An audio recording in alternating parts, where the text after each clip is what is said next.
Hello, aspirants. Welcome to PW OnlyIAS. I'm here Harpreet Singh with a daily analysis of the Hindu from 26th of November 2024. Let's begin with today's analysis. This is the Telegram QR code where you can find this particular PDF along with the other material that is required for your preparation. So let's move ahead. What all topics we have taken for today's analysis? First, Feminism and the Indian Constitution, page number 4. It is an editorial. And then a topic on mercy plea, page number 2. Next, we have Atal Innovation Mission. Again, the mission has been extended in a new re-energized form, so we should know that. One Nation, One Subscription Scheme, page number 8. Mace Telescope, page number 9. Global Cooperative Conference, page number 8. So let's begin with today's analysis. The main topics. So this particular article, Feminist Ideology in India's Constitutional Discourse, Topic 1, GS 1 and 2, page number 4. Now, please understand, when we talk about feminist ideology in India's constitutional discourse, we need to understand that this editorial basically talks about the feminist dimension of the Indian constitution. Along with it, it does mention about various 2 or 3 major female contributors to the Indian constitutional and the constitutional assembly debates, how they played a very important role in the creation of the Indian constitution. But if you want to analyze this concept well, we need to understand what feminism is, and along with it, we need to understand how Indian constitution is feministic in nature. So let's begin with today's analysis. If I talk about word feministic ideology,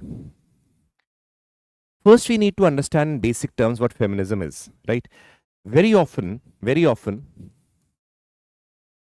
what we do is we assume that feminism is something very negative in interpretation. It is not.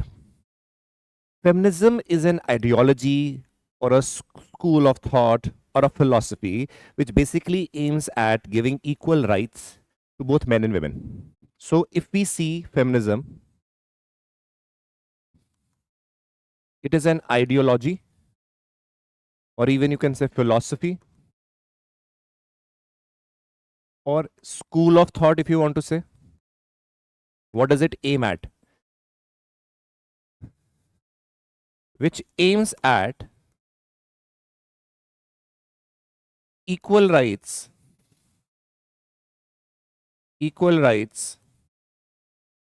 for both men and women. Clear? Now this is what we talk about from the perspective of feminism. Let me take few minutes more to make you understand this concept, because you would have seen before we go and relate it to the constitutional dimension, it is very important to understand what feminism is, right? So that is why if I simply talk about feminism, we need to understand that it is aiming at giving equal rights in various fields. Let us say political field, economic field, or let us say even reputation or respect, or respecting the household work, whatever. You need to give equal respect and equal rights and opportunities. Over here, when we are talking about rights, along with it, please understand, it also comes with here rights plus opportunities. And we should also remember that opportunities also. So creating a adequate platform for them so that they get the equitable opportunities also. Now see, this is a philosophy, but when we see about feminism, you realize that it is very often criticized also through various means. For that, we need to understand 3 types of feminism. And then we will relate it to what the constitutional dimension says. So we have understood feminism that is aiming at equal rights of both men and women.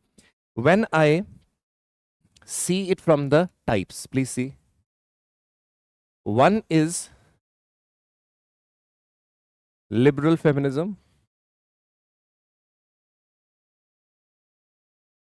Other is Marxian feminism. And the third is radical feminism.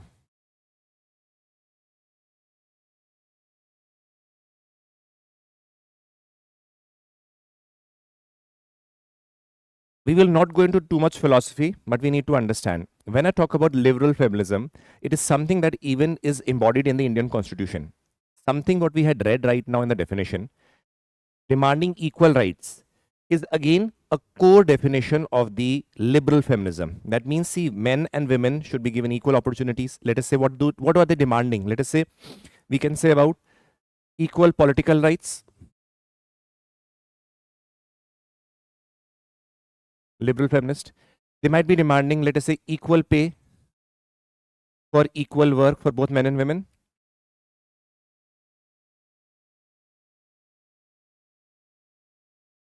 Let us say now equal opportunities in the various fields,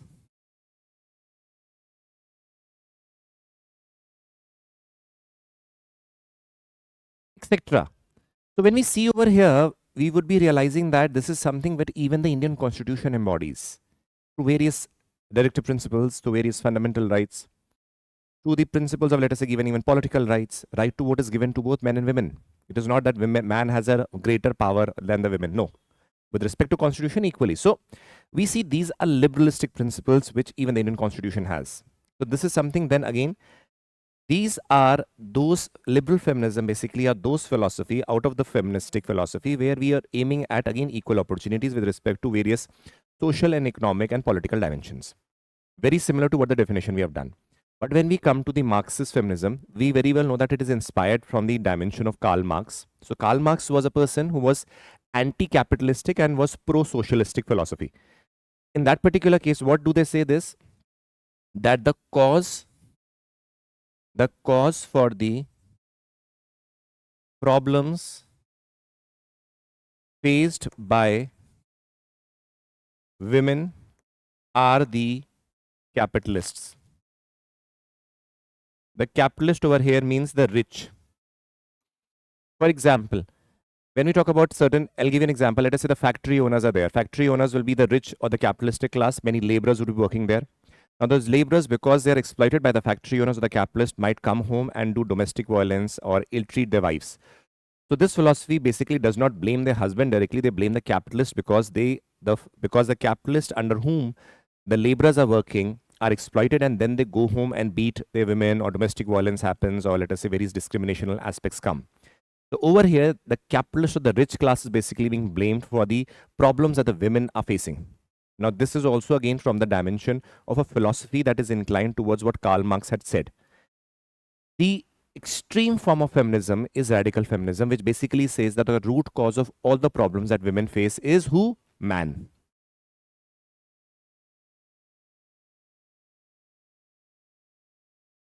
Root cause of all the problems that women face is man. Excuse me.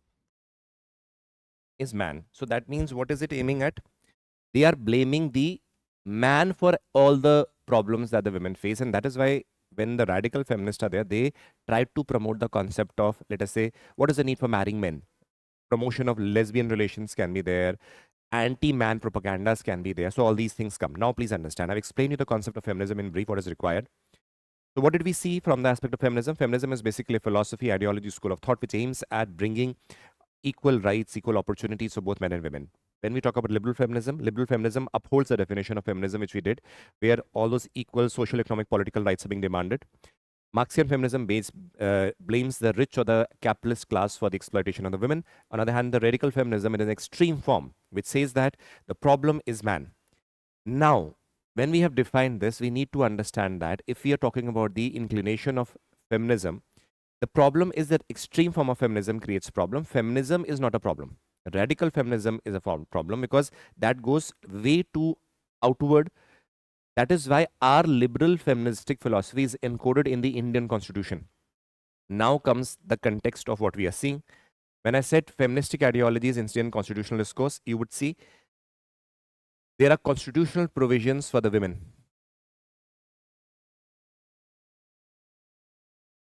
Do you see Article 14? Men and women have equal rights and opportunities in political and economic and social spheres. Article 15.1 prohibits discrimination against any citizen on the ground of religion, race, caste, sex, place of birth.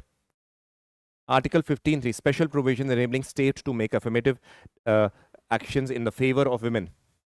Article 16, equality of opportunity in public appointments for all the citizens. Article 23, bans trafficking in human and forced labor. Now, these are certain examples of the fundamental rights.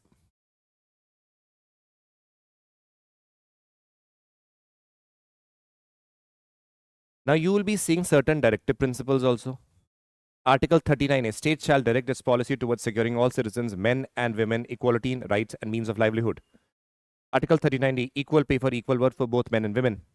Article 42, state to make provisions for ensuring just and human conditions for work and maternity relief. So you see, these are the part of the directive principles of the state policy, again, part of the Indian Constitution. Then you have fundamental duties.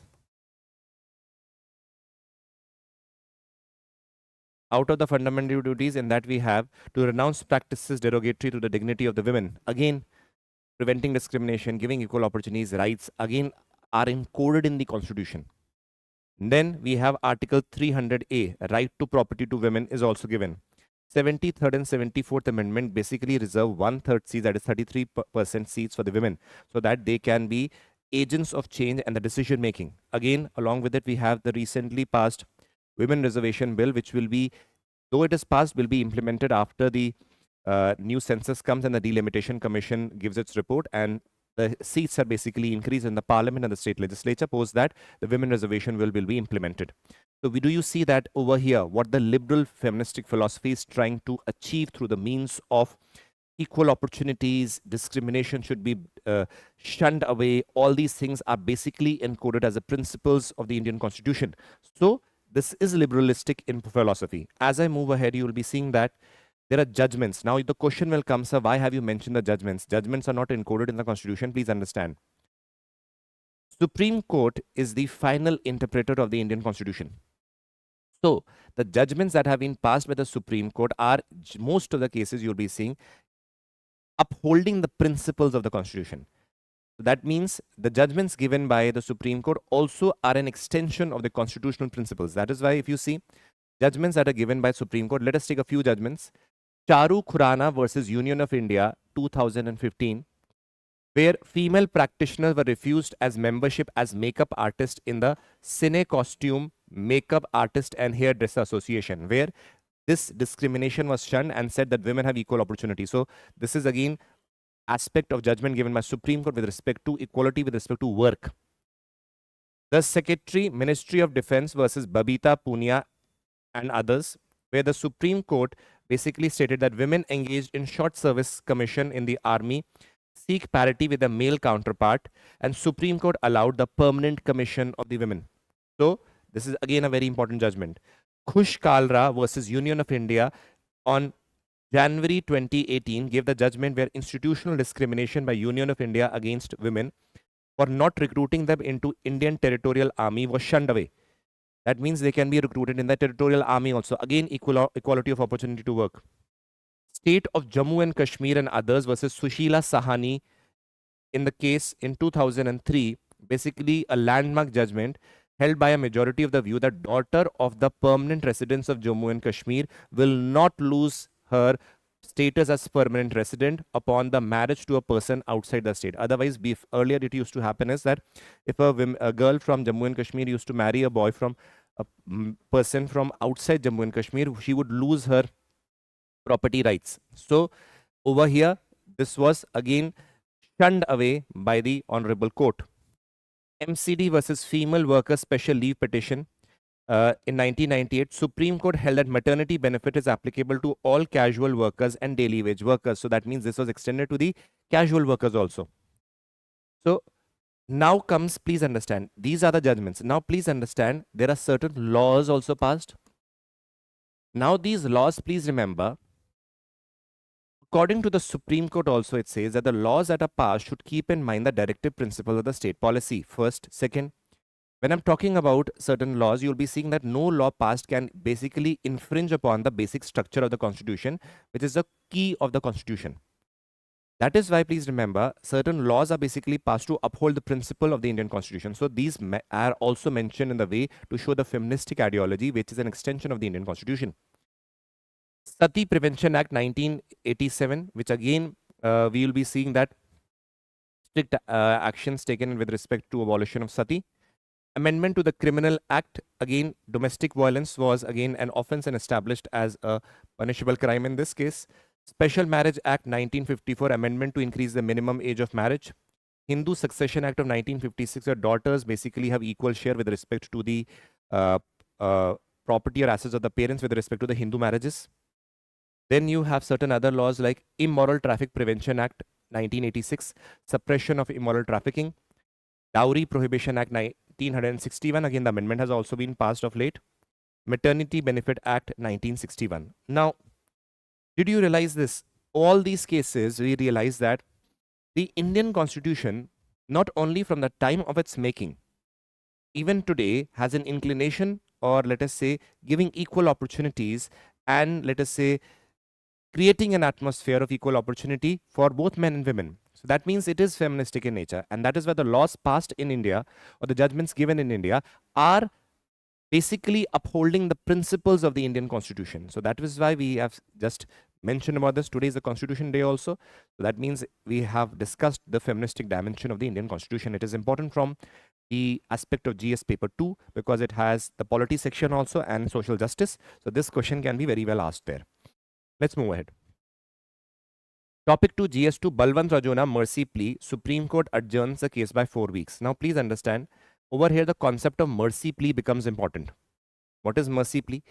Please understand, see this. About mercy petition, a mercy petition is a formal request made by a person who is sentenced to death or imprisonment seeking clemency from the president or the governor. Someone has been sentenced to death. So in that case, he can basically appeal to the president to basically, in a way, pardon him or decrease the sentence. So those are the basically mercy pleas that are basically filed. Now what happens?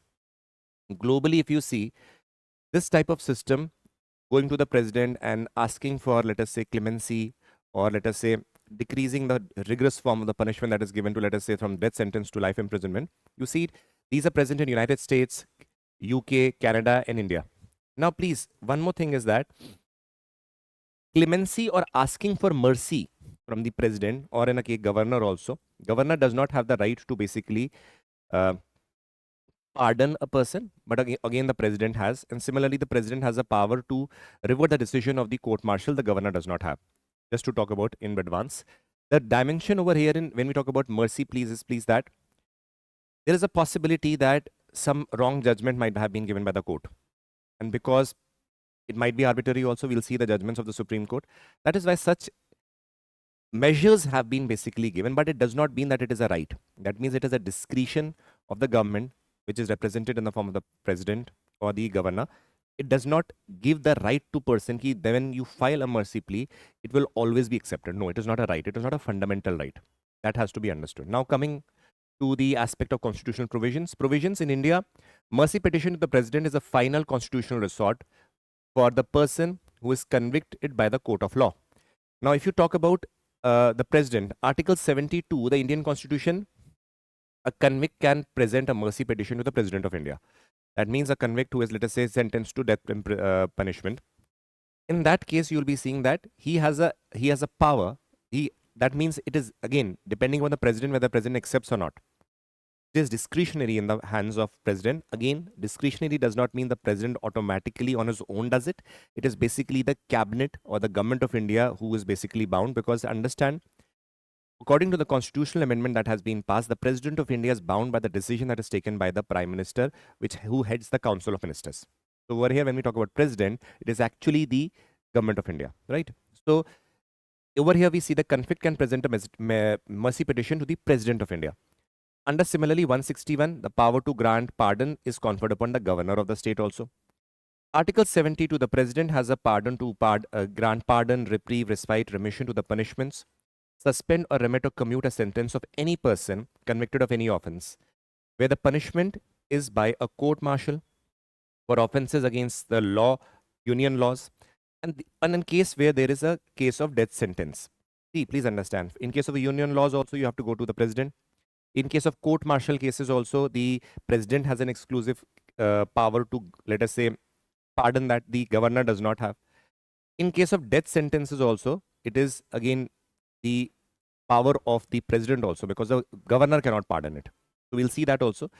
Now, when we move ahead, we'll be realizing that Article 161, the governor has the power to grant again pardon, reprieve, respite, remissions, or suspend, very similar to that, relating to the laws of the state. Supreme Court rulings in 2021 says that Supreme Court held that the governor of a state can pardon prisoners, including those of death sentence. Now, this was something that change came even before they were served as 14 years of prison sentence. So now this is something that was added from the judgment that was passed by the Supreme Court, changes which were earlier not there. If we move ahead, mercy petition, what is the process? First is eligibility. Supposing a person is convicted of a death sentence, can file a mercy petition to within 7 days of the Supreme Court dismissing their appeal. You will be seeing that supposing a judgment has been passed and you again appeal to the Supreme Court to please reconsider the decision, and that appeal has been again dismissed. Review petition that is there. Then you have the curative petition also in that case. If that is also dismissed, then what you do is go to the President of India to file appeal that help the person, right? Again, it is seen that he can file it. But again, it is discretionary on the President whether to accept it or not. When we move ahead filing the petition, the convict or the relatives submit a written petition to the President or the governor, citing the grounds. Let us say, supposingly he's the only breadwinner, he's mentally or physically unfit, or let us say there is a certain error that has happened, because of that the judgment has been given. So these are the views on which you can basically go and tell the President, or given writing that this is the reasons. Now, if you say that a person has done a heinous crime but pardon him, that will not happen. Over here, certain cases are there on ground of which you can basically mention the case. Review process, the petition is forwarded to the Ministry of Home Affairs for assessment and recommendations, including the consultation with the relevant state government. So it goes to the Home Ministry, that is Government of India, and then even the state government is consulted with that respect. Presidential discretion, based on the Home Ministry's recommendation and the Council of Ministers' advice, the President accepts or rejects the mercy petition. So that means it is not the discretion of the President. It is basically the recommendation or the decision that is taken by the Government of India through its Home Ministry and the other Council of Ministers. Governor's authority, while the governor cannot pardon a death sentence, as we had mentioned, they can commute, remit, or reprieve sentences under the state's executive power for offences against the state laws, not against the union laws where the President has a role. So this is again the process. Judicial aspects. Ranga Billa case, these are certain judgments that have been given with respect to the pardoning power of the President as well as the governor. In the Ranga Billa case, the court emphasized that the granting or rejection of the mercy petition is entirely discretionary, and reasons for these decisions are not mandatory. Over here, they said they don't have to give the decisions why a governor or the President has given certain pardons to some particular person. They don't have to mention the reasons. It is discretionary. But later on, the cases and the views of the Supreme Court also changed on that. How? 𝐂𝐻𝐶 Singh in Union of India, according to 𝐂𝐻𝐶 Singh Union of India case, the court asserted that presidential pardon is an act of grace, not a right. Not a right that can be claimed. It is not that the person who's filing a petition will say, you have to give or you pardon me. It is not his right, because it is just a discretionary aspect on the whims and fancies of the President, in a way, from the government. Dhananjay Chatterjee versus the State of Bengal, basically Supreme Court clarified that pardoning power under Article 72 and 161, that is under the President and the Governor of the Constitution, can only be executed by the central and the state governments, and not autonomously by the President or the Governor. So this automatically restricts the discretionary power of the President or the Governor. They are actually bound by the decisions of their respective governments. Next, Mohammad Afzal Guru versus the State of Delhi 2014 case, in which the court mandated a minimum 14-day gap between the rejection of the mercy petition and the execution of the death penalty, ensuring adequate time for legal recourse. Again, a measure given to the person who is basically convicted. Maru Ram versus Union of India 1981. In this particular case, you'll be seeing the Supreme Court rule that the power to grant pardon under Article 72 of the Constitution must be exercised on the advice of the Council of Ministers, not on the discretion of the President or the Governor in case. Similarly, in Upsuru Sudhakar versus the Government of Andhra Pradesh, the Supreme Court ruled that the clemency power or the pardoning power of the Governor and the President under Article 72 and under Article 161, they are subject to judicial review. That means the clemency or the judgment that is given by the president or the governor, based on the advice of the union government and the state government respectively, can be again filed, a case can be filed against them or judicial review. That means it is open to the review of the Supreme Court or the courts. How? The court identified specific grounds under which the petitioner can seek judicial review. That means if the rejection is there with respect to pardoning, or let us say a pardon has been given to a person who should not be given. In that case, a case can be filed in the court and court can see the case. How? If the orders passed are without proper application of mind, that means again without using the mind and doesn't appear to be of any rationality. Orders passed are in bad faith, that means malified intention were there.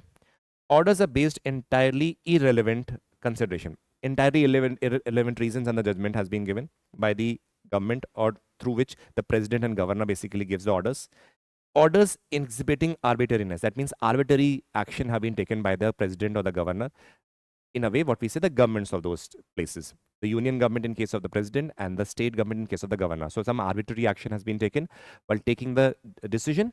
So in that case, the petition can be filed in the court under these particular grounds. That means the Article 72 and Article 161 is first of all not discretionary. Second, it is based on the whims and fancies of the respective governments, of the union government in case of Article 72 of the president, and in case of the governor under Article 72 and Article 161 for the governor in case of the state. Please understand that if there is misuse of power of these, in that case, judicial review is there. That means you can basically go to the court and see and tell that this arbitrariness has been there, and the court can even revert the decision of the president or the governor under these grounds. So this is again the aspect of mercy plea. If we move ahead to the prelims topics, topic 1, GS3, Cabinet approves next phase of Atal mission. Now what is Atal mission? Please understand. Cabinet approves continuation of the Atal innovation mission. Now, please understand, stamps government's commitment to fostering a robust innovation and entrepreneurship environment in India. Now, please see, if you're talking about Atal Innovation Mission, we need to understand certain things. Union Cabinet, chaired by the Prime Minister, Shri Narendra Modi ji, approved the continuation of the flagship scheme, that is Atal Innovation Mission. Now, under the aegis of the NITI Aayog, with an enhanced work allocated budget of 2,750 crores till March 2028. Now, Atal Innovation Mission 2.0, which is launched, is a step towards Vikasit Bharat, because we are aiming at a developed India by 2047. So in order to move ahead in that course, it aims to expand, strengthen and deepen India's already vibrant innovation and entrepreneurship ecosystem. So that means to boost the aspect of entrepreneurship, innovation, startups, all these things. Atal Innovation Mission is a, let us say, a root or a backbone for that.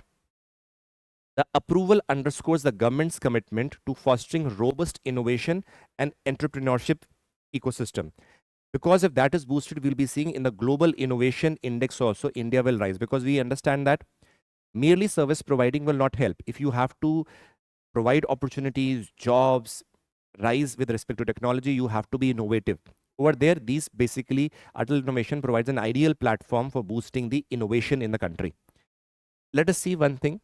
While building the accomplishments of Atal Innovation Mission 1.0, such as tinkering labs, Atal incubation centers, these were basically under the Atal Innovation 1.0. These provided those platforms for innovation.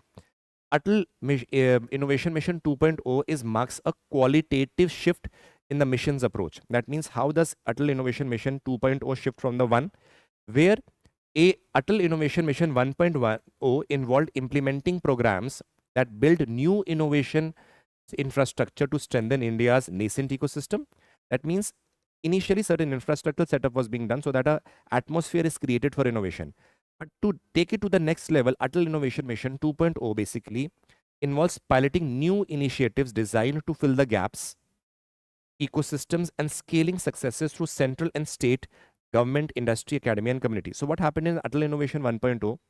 We saw tinkering labs, which are basically means through, let us say, create an environment for boosting the entrepreneurship or ecosystem for innovation. We saw that those infrastructure were created during the Atal Innovation Mission 1.0. Over there, we saw that certain gaps are there. industry collaboration, government funding, and all those things still lacked to an extent that was expected. So Atal Innovation 2.0 basically fills those gaps, and further extra funding has been given, extra support has been given, so that again we move towards the concept of developed India by 2047. Now, as we move ahead, please understand that Atal Innovation 2.0 is designed to strengthen India's innovation and entrepreneurship ecosystem in three ways. Now, see how it is doing. First is by increasing the input. That means increasing input means ushering more innovations and entrepreneurs. That means more entrepreneurs should be there. More input through the means of entrepreneurs should be there.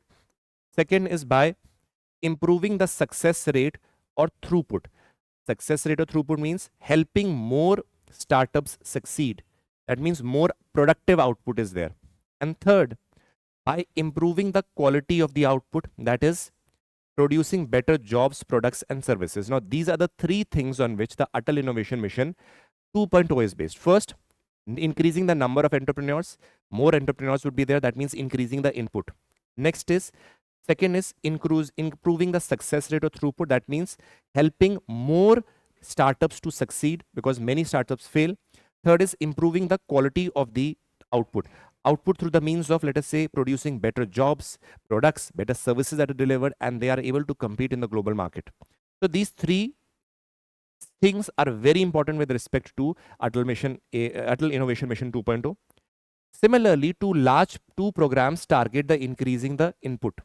Now, what are being done under this to increase the input of the ecosystem? First is Language Inclusive Program of Innovation, LIPI. Language Inclusive Program of Innovation. What will this do? To build innovation and entrepreneurship in India's 22 scheduled languages. Because we know that major content is basically in English. What happens is that the other players who do not know English or people do not know English, they are basically secluded from this digital world. That means now when we are aiming at, let us say, development or innovation in their own regional languages or even scheduled languages which are recognized by the constitution, it will further made an inclusive innovation atmosphere for everybody irrespective of the language that they follow. Next is Frontier Program.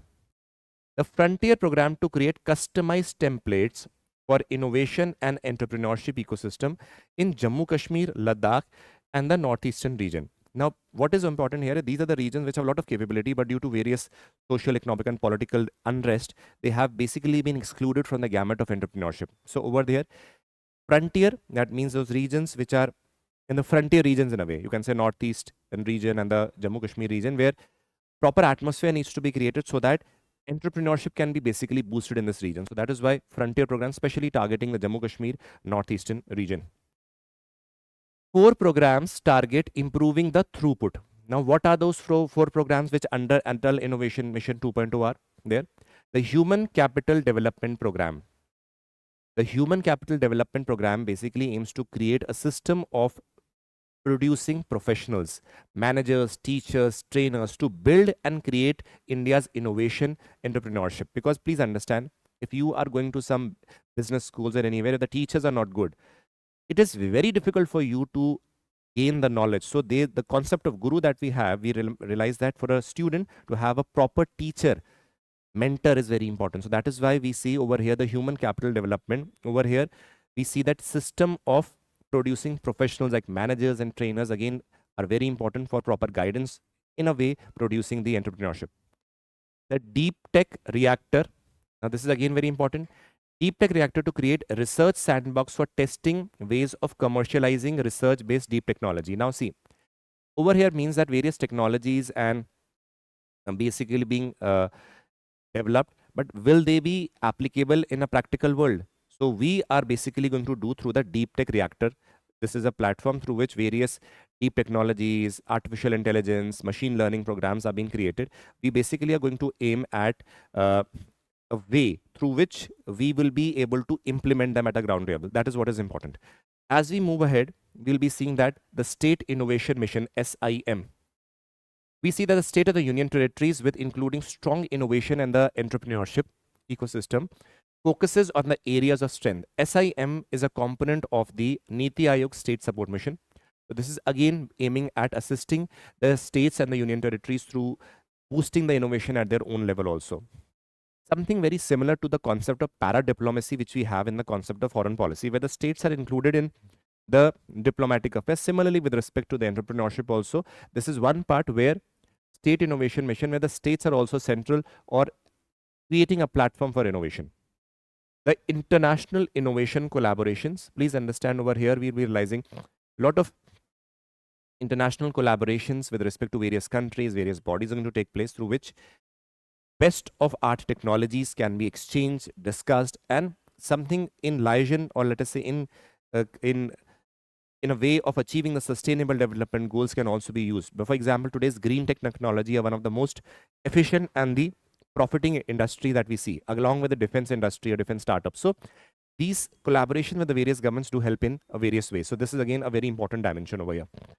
Next, topic to GS3, 6,000 crores to help the student access the journal. There's a concept of one nation, one subscription scheme.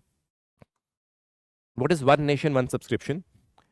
See, in response to the Atmanirbhar Viksit Bharat by 2047, the cabinet has basically approved the one nation, one subscription scheme to provide countrywide access to international highly impact scholarly research articles and journals, publications to students, faculty and researchers in all higher education institutions managed by the central government. State governments and research and development institutions of the central government. This is a beautiful initiative by the government. Please remember that. Earlier what used to happen is that research journals are very expensive because you have to subscribe, give hundreds of dollars for that for per year subscription. Now over a government of India is providing so that you can basically read those journals, learn from that and use that research for even further researching. Because today's when you talk about research, your research is also dependent upon the research from the other researchers that are there. Not being able to access that again creates a lot of constraints. So government of India is making it available to the universities of the central state and other bodies, right? The initiative will be a gold mine for knowledge available to the top quality scholars. Nearly 1.8 crore students, faculties and scientists will be available to them. Total of 30 major international journal publications have been included in the One Nation, One subscription. Nearly 13,000 e-journals are published where the publishers will now be accessible. So this is again a very, very important dimension. A total of 6,000 crores has been allocated because it takes a lot of money to subscribe. Governments have to pay for it now to those bodies or institutions which are publishing. So when they are paying, so that it is available to us in the central universities, states universities, and along with various research and development organizations. So very right step towards it is basically a sector scheme where complete funding is done by the government of India. Mace in Ladakh opens one of its kind. Please understand what is Mace. Major Atmospheric Cherkonov Experiment Observatory. It is basically a telescope, you know that. Mace is the highest imaging Cherkonov telescope in the world. It is a facility to detect Cherkonov radiation produced by high energy gamma rays and cosmic rays. What are the scientific goals? Telescope will study the high energy gamma rays, providing valuable insights into the most energetic phenomena in the universe. Next, indigenous development. Mace is basically been developed by Bhabha Atomic Research Center with support from the ECIL and other industry partners, showcasing the technological aspect of India with respect to the space technology and in the scientific research sector. Community engagement. The project emphasizes on community engagement and socio-economic development of Ladakh because we know it is placed in Ladakh. So over there, the regional development of Ladakh is also one of the major initiatives in that. Inspiration for the future generation. Mace aims to inspire the youth towards the field of astrophysics, which is again a very upcoming field, very important because in future, we're talking about space because the space technology is increasing or innovation is increasing. So that means astrophysicist again as a career also becomes very, very important. As we move at significance of Mace, scientific breakthrough. Mace will contribute to global efforts to understand the energetic phenomena through understanding of the gamma radiations. International collaborations have been there. Again, in the future, we'll be seeing that various other scientific organizations across the world will be collaborating through the data that is being gathered, research that is being there, hypothesis creation, and along with it, development of the space sector as a whole. Technological advancement. Mace showcases India's technological advancement in the field of astronomy as well as astrophysics. Next is first International Global Cooperatives Conference. Please understand that PM to inaugurate the ICA Global Cooperative Conference of November 25, which has been done because this year is United Nations International Year of Cooperatives 2025. Now see, the theme is cooperative build prosperity for all. That means cooperation again is something that is a cooperatives again is a part of the fundamental rights also, you know that very well. So first of all is this 2024 ICA Global Conference hosts India for the first time in the 130 years history. So this is first time India is hosting, though there has been many conferences across the world. Location is New Delhi. Organizers Indian Farmer Fertilizer Cooperative Limited, ICA and other cooperatives. Theme is Cooperatives Build Prosperity for All. Aim. What is the aim of such a conference that is taking place? Showcase the role of cooperatives in promoting inclusive and sustainable development, explore innovative strategies for global cooperative growth, and launch the International Year of Cooperatives 2025. So this is again in line with what the United Nations had aimed at. Now comes the concept, what is ICA? ICA is International Cooperative Alliance. Now, it was established in 1895 during the first cooperative conference that was held in London, England. History, one of the oldest NGOs representing 1 billion cooperative members across the world. Aim is to unite the cooperatives worldwide to promote sustainable development, support members, organizations. Headquarters in Brazil and Belgium, and regular regional and summits are basically held. But this Global Cooperative Summit is held for the first time in India. That is important, held in New Delhi. We very well know that cooperative spirit, we know that voluntary and these are the cooperative principles that we have: voluntary and open membership, democratic control, member economic participation, autonomy, education, training, cooperation among the cooperatives, concerns of the community. Cooperative is a basically autonomous association of the people who are basically coming together so that to create a productive output by collective vision. Like in the cooperative farming, when we talk about, we see the people who might be pooling their land and the resources so that greater output can be produced. So cooperation is again a part of the fundamental right, an aspect of fundamental directive principles also. Along with it, a means through which a collective effort can be created in whatever field that is people are working together, be it agriculture, be it industry. That is why it is important. Now let's move to the MCQs. Question 1, options, explanation. Question 2, options, explanation. Question 3, options, explanation. Question 4, with options, explanation. Question 5, options, explanations. So this was the analysis of the Hindu from today's newspaper. Hope you liked it and enjoyed it. We'll be meeting tomorrow and continuing with the lecture. Take care and Jai Hind.